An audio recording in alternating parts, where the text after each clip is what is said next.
네, 요즘 신문이나 방송을 보면은 코로나 예방 백신 때문에 전쟁인 것 같아요. 왜냐하면은 이스라엘 국민들이 이 백신을 많이 맞아서 집단 면역이 생겨서 이제는 야외에서는 마스크를 벗고 이렇게 편안하게 자유롭게 다니는 그 모습을 보게 되면서 우리도 빨리 저런 모습으로 살았으면 좋겠다 하는 그러한 갈망이 생기게 되었습니다. 그러면서 왜 우리는 이런 백신을 빨리 확보하지 못했느냐. 그래서 지금 그 백신을 확보하려고 전쟁을 치르고 있는 것 같아요. 그래서 제때 예약된 그 백신이 들어와서 제때에 우리 모두가 백신을 맞아서 정말 올 11월에는 우리도 집단 면역이 생겨서 올 연말에는 우리도 이 백신에서 코로나에서 해방되고 자유하는 그러한 꿈이 꼭 이루어졌으면 좋겠습니다. 코로나로부터 해방되어서 자유를 누리는 것, 이것이 지금 당장 우리 모두, 아니 전 세계 사람들이 원하는 삶의 목표라는 생각을 해보게 되었어요. 그런데 이제 그것을 머릿속에 생각하면서 오늘 말씀을 묵상하고 또 설교를 준비하면서 또 다음 주에 있을 새 예배당 이전 감사 예배를 준비하는 제 마음속에 우리 그리스도인들이 코로나로부터 해방된 자유가 이 코로나로부터 해방되는 것에 대해서 간절히 소망하고 있는데 이것이 우리의 궁극적인 목표가 되어서는 안 된다. 비록 그것을 우리가 기대하고 그것을 소망하고 살아가지만은 우리의 마음속에는 더 큰 소망과 바람을 가지고 살아가야 된다는 것을 깨닫게 되었습니다. 다음 주일에 우리가 새 예배당 감사 예배를 드리는데 우리의 얼마 전까지 한 1년 전에 우리의 1차적인 목적은 이 새 예배당을 매입하고 또 이 예배당으로 이전하는 것이 우리들의 소망이었어요.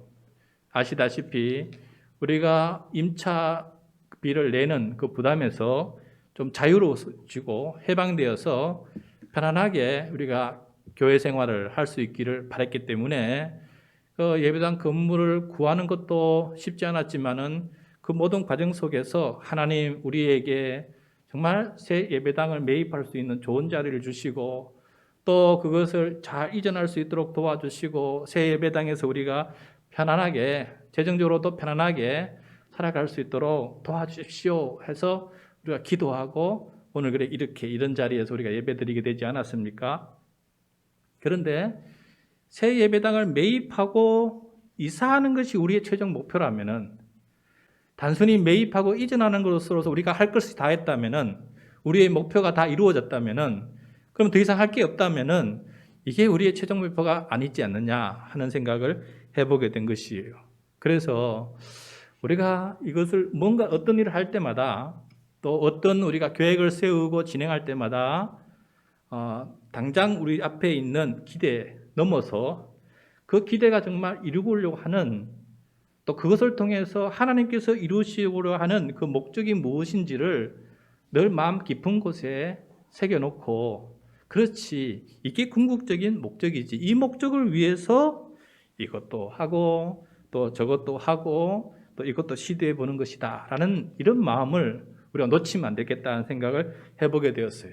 그래서 새 예배당을 매입하고 이전한 것이 우리의 궁극적 목적이 아니라 이것은 더 큰 궁극적인 목적을 위해서 하나의 과정이다라는 것을 생각해 보게 되었습니다. 그게 뭘까요?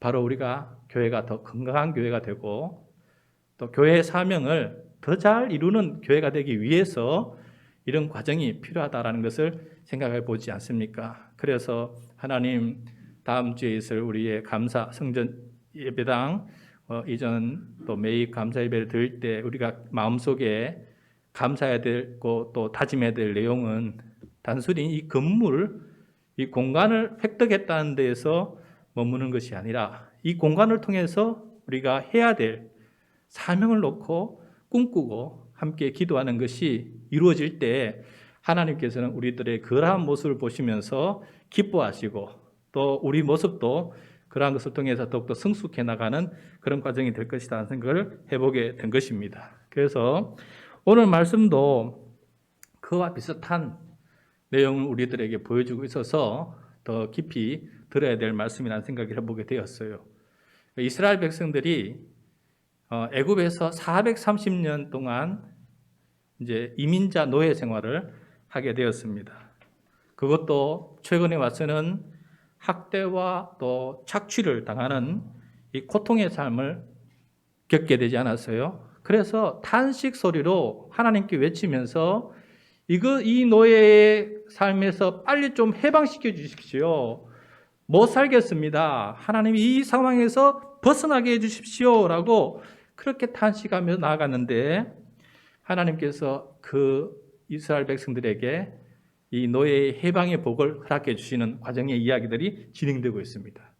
그런데 이스라엘 백성들의 바람은 빨리 노예에서 해방되게 해 주십시오라는 것이 1차적인 목적이었지만은 그런데 말씀을 쭉 읽다 보면은 그것 속에서 하나님께서 이루시고자 하는 것이 목표가 더 있는 거예요. 그 목표를 향해서 노예 해방이 지금 의미가 있고 또 그게 필요한 것이라는 것을 깨닫게 되었습니다. 자, 이민자 노예로 애굽에서 학대받던 이스라엘 자손들은 하나님께 탄식하면서 이 상황에서 벗어나기를 간구했는데 하나님의 응답은 모세를 보내주시는 것이었어요. 우리가 잘 알다시피 모세는 그 하나님의 명령을 듣고 처음에는 거부했지만 하나님께서 아브라함과 맺은 그 언약이 성취되는 과정임을 깨닫고 거기에 순응하면서 그 명령을 받아들입니다. 그리고 이민자 노예의 연약한 한 사람이지만은 애굽의 왕 앞에 나아가서 담대하게 하나님의 말씀을 전하지 않습니까? 전하면서 이 백성들을 노예에서 해방시켜달라라고 얘기를 하게 됩니다. 그런데 아무리 하나님의 말씀이지만은 하나님의 명령이지만은 하나님께서 예정하신 일이지만은 그것이 성취되는 과정 속에는 난관과 장애물이 놓여 있는 것을 보게 돼요. 가장 큰 장애물이 무엇입니까? 애굽 왕이 또 애굽의 백성들이 이 이스라엘 자손들이 애굽을 떠나는 것을 전혀 원치 않았습니다. 왜 그렇습니까? 그 많은 숫자의 노예가 이 노예들 때문에 그동안 자기들이 얼마나 편하게 살았습니까? 이 노예들이 벽돌을 대신 다 구워주고 이 노예들이 또 건물을 다 지어주고 피라미드를 다 지어주고 하니까 얼마나 좋았습니까? 이 노예들은 그들의 소유였고 그들이 누리는 그런 어떤 재산과 같은 것이었는데 이들이 다 떠난다는 것은 큰 손실이고 큰 또 잃어버리는 그런 삶이 됐기 때문에 절대 이들이 떠나보내주고 싶은 마음이 없는 것 아니겠습니까? 그래서 하나님께서 선택하신 방법은 이 백성들에게 10가지 재앙을 내리는 거였어요. 10가지 재앙. 이 재앙을 통해서 이 백성들이 떠나도록 마음을 자꾸 바꾸시는 거예요. 지금은 떠나보내고 싶은 마음이 전혀 없는데 이 10가지 재앙을 통해서 하나씩 겪으면서 아이고 이 백성을 보내야 되겠다 하는 마음이 들 때까지 하나님께서 이 재앙을 주시는 겁니다. 그 10가지 재앙인데 오늘 본문 말씀은 10가지 재앙 중에서 9번째 재앙이에요. 9번째 재앙. 자, 그럼 오늘 말씀을 한번 같이 살펴보도록 하겠습니다. 흑암의 재앙 21절부터 23절까지 말씀 우리 같이 읽도록 하겠습니다. 시작. 여호와께서 모세에게 이르시되 하늘을 향하여 내 손을 내밀어 애굽 땅 위에 흑암이 있게 하라. 곧 더듬을 만한 흑암이리라. 모세가 하늘을 향하여 손을 내밀매 캄캄한 흑암이 3일 동안 애굽 온 땅에 있어서 그동안은 사람들이 서로 볼 수 없으며 자기 처소에서 일어나는 자가 없으되 온 이스라엘 자손들이 거주하는 곳에는 빛이 있었더라. 아멘. 네. 자, 애굽 전역이 3일 동안 캄캄한 흑암을 경험하게 됩니다. 너무 캄캄해서 사람들이 서로 보지도 못하고 또 집에서 일어나서 어디 돌아다니지도 못하고 다 각자 자기 집안에 꼭 갇혀 있는 일이 벌어지게 돼요. 이 흑암 재앙을 보면은 코로나를 통해서 우리가 격리되는 것보다 더 참혹한 격리 생활을 하고 있는 것을 보게 됩니다. 이번에도 애굽 왕 바로는 이 재앙 또한 자신들이 이스라엘을 떠나보내지 않아서 생긴 것이다라는 것을 잘 알고 있어요. 그래서 애굽 왕은 다른 누구를 찾는 것이 아니고 모세를 찾아서 모세를 불러놓고 모세에게 또다시 거짓 협상을 또 거짓 약속을 또 하게 됩니다. 애굽 왕의 거짓 약속이 무엇이냐? 바로 24절인데 같이 보겠습니다. 바로가 모세를 불러서 이르되 너희는 가서 여호와를 섬기되 너희의 양과 소는 머물러 두고 너희 어린 것들은 너희와 함께 갈지니라. 자, 여기 보시면은 요 9번째 재앙 직전에 8번째 재앙 메뚜기 재앙인데, 메뚜기 재앙 때 애굽 왕 바로는 이스라엘이 애굽에서 떠나게 허락해 주었는데 단 남자들만 가고 가족과 가축은 남겨두라라는 것이었어요. 남자들만 가서 예배드리고 와서 그 다음에 가족과 가축은 여기 그대로 애굽에 있으라는 것이죠. 그 이유는 애굽 왕의 계략이었습니다. 가족도 가축도 다 주면은 이스라엘 백성들이 진짜 떠나버릴 거니까 가족과 가축을 인질로 잡아두는 거죠. 그래서 도망 못 가고 다시금 돌아오게끔 그러한 계략을 펼쳤는데, 이번에는 흑암재앙을 받고는 마음이 조금 더 유해졌어요. 그래서 남자도 가고 가축도 가는데 가족도 가는데 대신 가축, 소와 양은 다 두고 가라는 거예요. 여러분, 그들이 광야로 가는데 소와 양을 다 두고 가면은 목축업자들이 목축이 없으면은 어떻게 살아가겠습니까? 이 말은 결국은 못 간다라는 뜻이에요. 갈 수 없다라는 것을 말씀해주고 있는 것이었습니다. 그래서 애굽 왕과 애굽 백성들은 결코 이 이스라엘 노예를 포기할 수가 없는 거예요.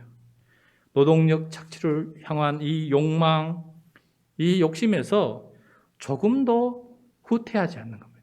이렇게 엄청난 재앙을 겪어가면서도 불구하고 사람의 마음이 얼마나 완악한지 한번 품었던 욕심을 쉽게 내려놓지 못하고 있는 것을 우리들에게 보여주고 있어요. 이러한 애굽 왕의 협상 제안에 대해서 모세도 조금도 타협하지 않고 물러서지 않습니다. 바로 25절, 26절입니다. 같이 읽겠습니다. 모세가 이르되 왕이라도 우리 하나님 여호와께 드릴 제사와 번제물을 우리에게 주어야 하겠고 우리의 가축도 우리와 함께 가고 한 마리도 남길 수 없으니 이는 우리가 그 중에서 가져다가 우리 하나님 여호와를 섬길 것임이며 또 우리가 거기에 이르기까지는 어떤 것으로 여호와를 섬길지 알지 못함이니이다 하나. 자, 여기서 모세는 이스라엘의 모든 사람은 한 사람도 남김없이, 또 이스라엘의 모든 가축도 한 마리도 남김없이 떠나야 한다라고 대답하고 있습니다. 하나님께서 명령하신 것에서 조금도 양보하지 않고 있는 것을 보게 돼요. 이스라엘 자손들이 애굽을 떠나 약속의 땅으로 가지 못하고 되돌아오게 만드는 그 어떤 것들도 남겨둘 수가 없었던 것입니다. 그래서 만약에 가족이나 가축을 남겨두게 되면은 가다가 다시금 돌아오는 일이 일어나기 때문에 이 모든 것은 다 가야 된다라는 것을 말하고 있어요. 자, 우리 25절, 26절을 가만히 보면은 모세의 이 말 속에 노예 해방이 최종 목표가 아니다라는 것을 보게 됩니다. 노예 해방은 1차적인 과정적인 목표고 더 궁극적인 목표가 그 속에 담겨져 있다는 것을 우리들에게 가르쳐주고 있어요. 그것은 바로 약속의 땅에 들어가서 오직 여호와 하나님을 자유롭게 예배하는 백성, 예배하는 나라가 되는 것이 궁극적인 목적이다라는 것을 이 말씀 속에서 볼 수가 있습니다. 25절에 보면은 모세가 이르되 왕이라도 우리 하나님 여호와께 드릴 제사와 번제물을 우리에게 주어야겠고, 하나님 앞에 진정으로 예배드리는 것이 목적이다라는 것을 말씀해 주고 있고, 26절에 가서도 중간에 보면 여호와 하나님 여호와를 섬기는 것, 그리고 또 후반부에 여호와를 섬길 줄 알지 못하였는데 여호와를 섬기는 것, 그것이 계속해서 반복해서 나오고 있는 것을 보게 돼요.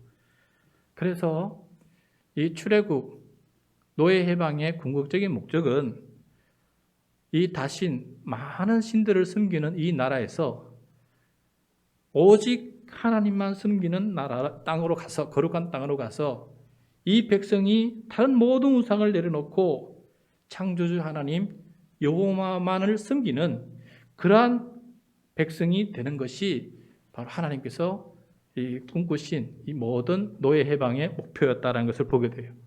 이것이 바로 과거의 아브라함부터 시작된 하나님의 인류 구원의 계획의 내용입니다.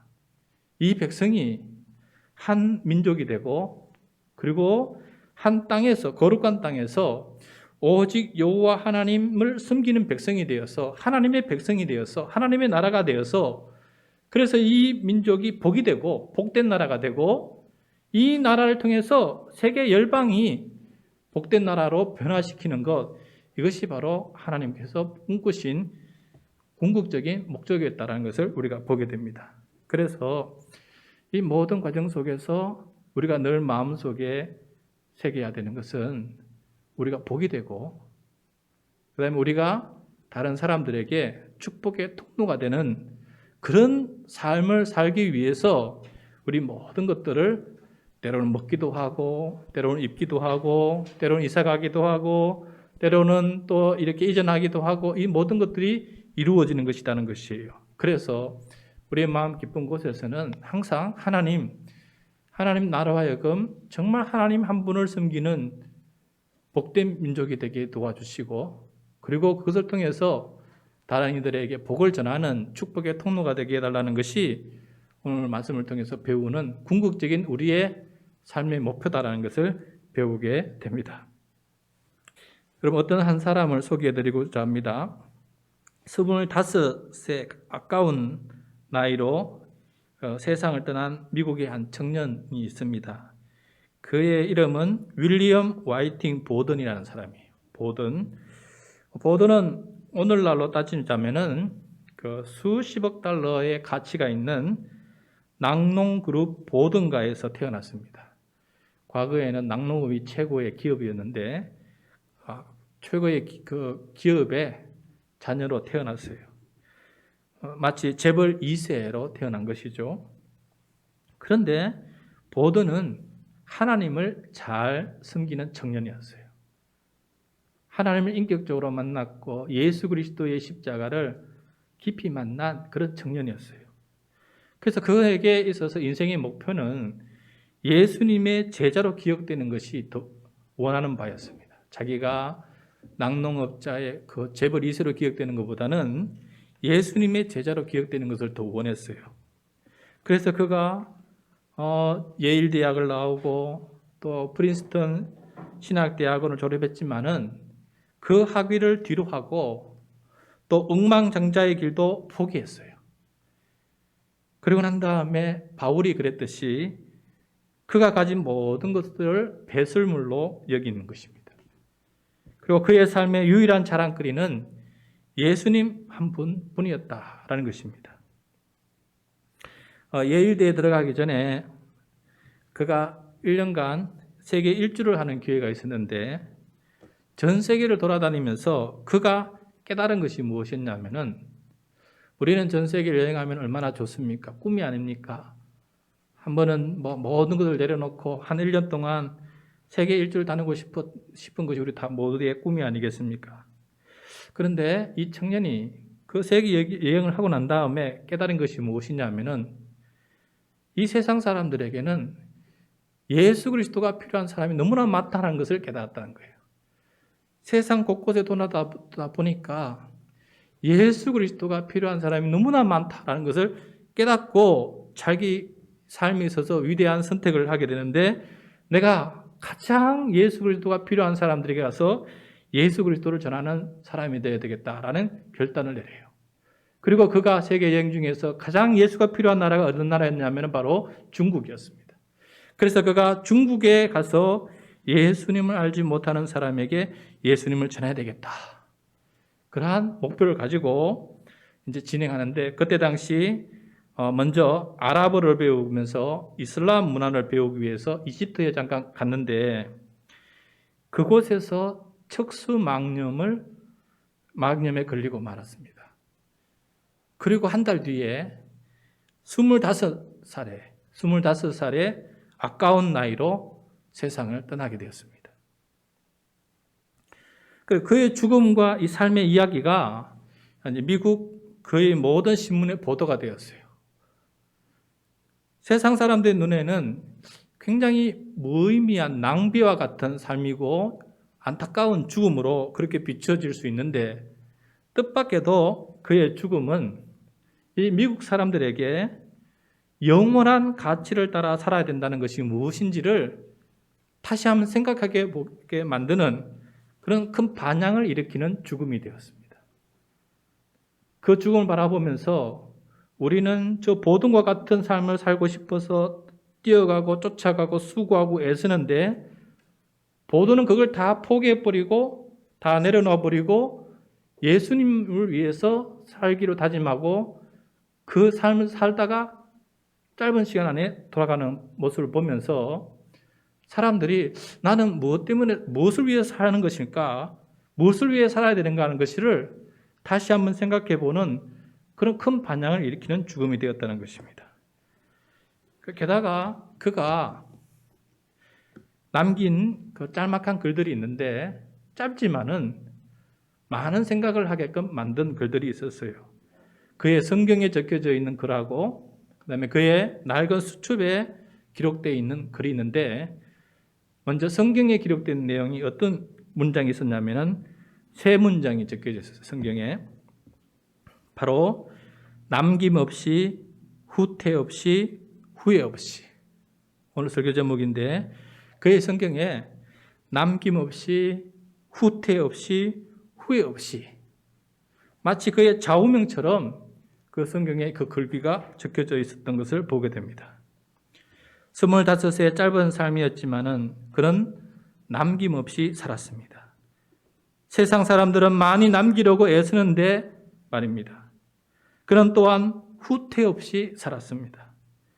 세상의 방식에 양보하거나 타협하거나 자신이 정한 신앙의 철학을 포기하지 않았습니다. 끝까지 지켰습니다. 또 그는 후회 없이 살았습니다.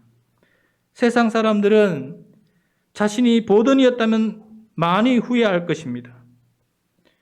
억만금을 사회에 환원한 것도 후회할 것이고, 자신의 그 큰 학력을 사용하지 않는 것도 후회할 것이고, 자신이 걸린 그 병도 후회할 것이고, 일찍 죽은 것에 대해서도 후회할 것입니다. 그런데 이 청년은 죽는 그 순간까지 후회 없이 최선을 다해 살았다라는 것입니다. 그래서 남김없이, 후퇴 없이, 후회 없이 자신의 좌우명을 따라서 그것을 끝까지 살아난 삶을 보여주고 있습니다. 그 다음에 그의 보던의 낡은 수첩에 또 이런 글이 적혀 있었어요. 제가 읽어드리겠습니다. 언제나 자신에게는 노라고 말하고, 노라는 것은 아니요라는 것이죠. 언제나 자신의 욕망에 대해서는 노라고 말하고, 예수님께는 예스라고 말하라. 이것이 힘든가? 힘들게 오르는 가파른 길인가? 그렇지 않습니까? 자신에게 노하고 예수님께 예스라고 말하는 것이 얼마나 힘들고 또 얼마나 오르기 가파른 그런 길입니까? 그래서 그가 씁니다. 그러나 이 길을 가는 모든 사람에게 예수님은 바로 곁에서 동행해 주신다. 내가 아무리 많은 것을 포기했다 할지라도 그분의 임재가 보상해 준다. 여러분, 굉장히 중요한 말이에요. 내가 모든 것을 아무리 많은 것을 포기했다 그럴지라도 하나님께서 놀라운 걸로 보상해 주는 것이 아니라 단지 예수 그리스도의 임재가 나와 함께 있다는 그것이 나에게 주는 모든 보상이다라는 것입니다. 모든 사람의 마음속에서 보좌와 십자가가 있다. 갑자기 보좌와 십자가 이야기를 하는데 이 그림이 그때 당시나 지금이나 유명한 그림입니다. 앞에 화면을 보시면은 의자가 있는데 의자 위에 누가 앉느냐 하는 그런 그림이에요. 제가 읽어드리겠습니다. 예수님이 보좌에 앉으시면 나의 자아는 십자가에 달린다. 그러나 나의 자아가 보좌에 앉으면 예수님이 십자가에 달리신다. 예수님이 보좌에 앉으시면 나는 예수님이 인도하시는 곳으로 따라가게 된다. 보좌에 앉으신 예수님은 나의 삶의 모든 부분과 모든 사역을 영화롭게 만들어 가신다. 라는 짧은 글귀였어요. 여러분, 보든에게서 최종 목표는 예수 그리스도였다라는 것을 우리들에게 보여주고 있습니다. 우리는 예수님의 사람이 될 때 진정 모든 것들로부터 해방되는 자유자가 된다라는 것이에요. 우리들의 최종 목표는 예수 그리스도가 되시기를 여러분 간절히 축원합니다. 이것이 바로 우리가 새 예배당을 매입하고 이전하는 이유가 되어야 되고, 이것이 바로 우리가 코로나로부터 하루빨리 해방되는 이유가 되어야 되고, 이것이 바로 우리가 오늘도 하루를 살아가는 간절한 소망이 되어야 된다라는 것을 우리들에게 가르쳐주는 귀한 교훈이 아니겠습니까? 그런데 우리는 여전히 애국 왕 바로와 비슷해요. 이러한 최종 목표가 자신의 권력과 재산을 정식시키는 것에 얽매여 있는 이 바로는 갈수록 그 마음이 완악해지고 있는 것을 보게 됩니다. 27절, 오늘 말씀 27절입니다. 여호와께서 바로의 마음을 완악하게 하셨으므로 그들 보내기를 기뻐하지 아니하고. 애국 왕은 계속해서 완악합니다. 여기서 여호와께서 바로의 마음을 완악하게 하셨다라는 말은 이런 뜻입니다. 바로의 완악한 마음을 그대로 내버려 두셨다라는 뜻이에요. 그 완악한 상태로 그냥 내버려 두신 거예요. 여러분, 조금 부패한 걸 그냥 내버려 두면 어떻게 됩니까? 더 부패하는 거 아니겠습니까? 최소한 더 부패하지 않도록 막아주셔야 되는데 그냥 내버려 두시는 거예요. 이 말은 또 다른 의미로 하면은 하나님께서 그의 마음을 완악하게 하셨다는 말은 그가 그 완악함에 의해서 그 완악한 삶을 통해서 심판을 받게 되도록 내버려 두셨다라는 것입니다. 지금 바로 왕은 바로 자신의 완악함 때문에 자기뿐만 아니라 애굽 모든 백성들이 큰 재앙에서, 지금부터 9가지 재앙에서 수많은 것도 잃어버리고 수많은 목숨을 잃어버리고 다 잃어버리고 있지 않습니까? 그 이스라엘 노예를 잡으려고 하다가, 그것을 착취하려고 하다가 그보다 더 큰 많은 것들을 다 잃어버리는 일들이 진행되고 있음에도 불구하고 이 사람이 하면 마음이 완악해지고 한 방향으로 생각을 하게 되면은 다른 것을 보지 못하는 것 같아요.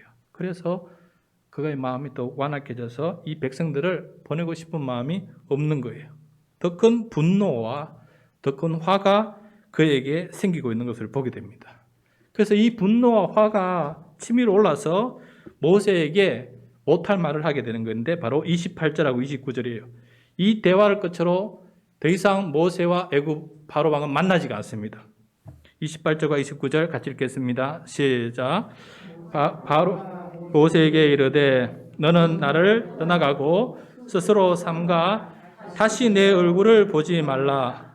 네가 내 얼굴을 보는 날에는 죽으리라.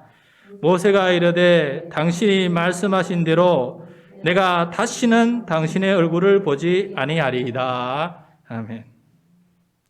자, 이 마지막 대화는 완악함의 결정판이다. 애굽 왕 바로의 완악함의 결정판이고, 또 반대로 모세의 죽음조차도 내려놓고 하나님 앞에 순종을 결단하는 그런 엄청난 순종의 결단이 언어다라는 것을 우리들에게 보여주고 있습니다. 바로는 하나님에 대해 자신의 목숨을 내놓고 애굽 왕의 완악함에 저항하고 있고, 모세도 자신의 목숨을 내놓고 지금 곧 순종의 길을 선택하고 있는 것을 보게 됩니다. 거의 이 재앙이 8개월 동안 진행되는데, 이 긴 8개월 동안에 애굽 왕 바로는 결코 회개하지 않았고 결코 물러서지 않았습니다. 끝까지 여호와 하나님과 대결하는 모습을 보여주고 있어요. 그리고 모세도 결코 타협하지 않고 하나님의 말씀 그대로 순종하고 있습니다. 애굽 왕 바로에 비하면 극히 나약하고 힘없는 모세였지만은 그는 결코 물러서지 않습니다. 이 과정 속에서 애굽 왕의 마음은 더욱 완악해지지만은 놀랍게도 모세의 마음은 더욱 강건해지더라라는 것이에요. 애굽 왕에 비하면 가진 것도 아무것도 없지만은 하나님을 절대 신뢰하는 믿음이 갈수록 성장하고 있고, 순종의 용기도 갈수록 강해지고 있는 모습을 우리들에게 보여주고 있습니다. 목숨을 잃게 될 위험한 지경에 도달했지만은 왕에게 자신도 다시는 왕의 얼굴을 보지 않겠다라고 대답하면서 두려워하지 아니하고 하나님의 말씀에 순종하는 모습을 보여주고 있어요. 모세는 하나님의 말씀을 남김없이, 후퇴 없이, 그리고 후회 없이 진행하는 사람으로 변해가고 있다라는 것을 말씀을 통해서 보게 되었습니다. 모세의 모습을 통해서 코로나를 겪어가고 있는 우리들의 모습이 어떠해야 하는지를 배우게 되지 않습니까? 코로나와 우리의 삶의 어려움을 통해서 우리는 애굽 왕 바로처럼 마음이 갈수록 더 예민해지고, 또 갈수록 혹은 더 무기력해질 수도 있고, 또 갈수록 더 완악해질 수가 있습니다. 애굽 왕처럼 가진 것들이 많이 빼앗기는 상황이라면은 더욱 이 정도가 심하게 될 수 있어요. 그러나 모세는 더욱 믿음의 사람으로 성장하고 있습니다. 이러한 모세의 모습이 바로 우리들의 모습이 되기를 소망하고, 또 그렇게 기도하는 우리 모두가 되었으면 좋겠습니다. 더 완악해질 사람이 되는 것이냐, 오히려 이것이 나로 하여금 더 믿음의 사람, 더 강직한 사람으로 키워나가는, 또 성숙해 나가는 그런 것이 될 것이냐, 그것이 이 말씀을 통해서 우리들에게 보여주고 있습니다. 말씀을 마무리하겠습니다. 오늘 말씀을 통해서 우리는 오늘날 우리에게 필요한 하나님의 음성을 듣습니다. 첫째, 우리들에게 코로나로부터 해방을 주시는 이유는 우리가 하나님을 자유롭게 섬기는 백성, 하나님을 예배하며 하나님의 다스림을 받는 백성이 되게 하기 위함이다. 우리 삶의 모든 것들 속에는 우리로 하여금 우리가 하나님의 진정한 백성이 되게끔 하나님께서 이 모든 일들을 이루어가고 계신다는 것이에요. 우리 눈에는 그것이 잘 보이지 않지만은 하나님은 그것을 진행하고 계신다라는 것이 첫 번째 우리에게 주시는 말씀이고, 두 번째, 이 코로나를 겪게 하시는 이유는 우리가 진정으로 회개하고 더욱 강건한 믿음의 사람으로 성숙시키기 위해서 이런 일들이 진행되고 있다라는 것이에요. 마치 우리가 제자 훈련을 하는데 소그룹 제자 훈련도 하지만은 이 삶의 이 모든 환경을 통해서 우리로 하여금 제자 훈련을 하고 계시는 것이에요. 이런 삶의 환경을 통해서 우리로 하여금 더욱더 믿음의 사람, 또 사랑의 사람, 소망의 사람으로 하나님께서 성숙시켜 나가고 있다는 것을 보여주고 있습니다. 이것이 바로 하나님께서 우리에게 주시는, 오늘 본문 말씀을 통해서 우리에게 주시는 말씀이다라는 것을 깨닫고, 어떤 상황 속에서도 하나님을 예배함, 하나님의 백성이 되는 그 사명, 축복의 통로가 되는 그 사명, 그리고 어떤 상황 속에서도 자신의 믿음이 더욱더 성장하면서 성숙하면서 하나님의 강한 믿음의 백성으로 살아가기를 다짐하는 우리 모두가 될 때 바로 하나님의 음성을 듣는, 오늘 말씀을 통해서 하나님의 음성을 제대로 들은 우리 모두가 될 줄로 믿습니다.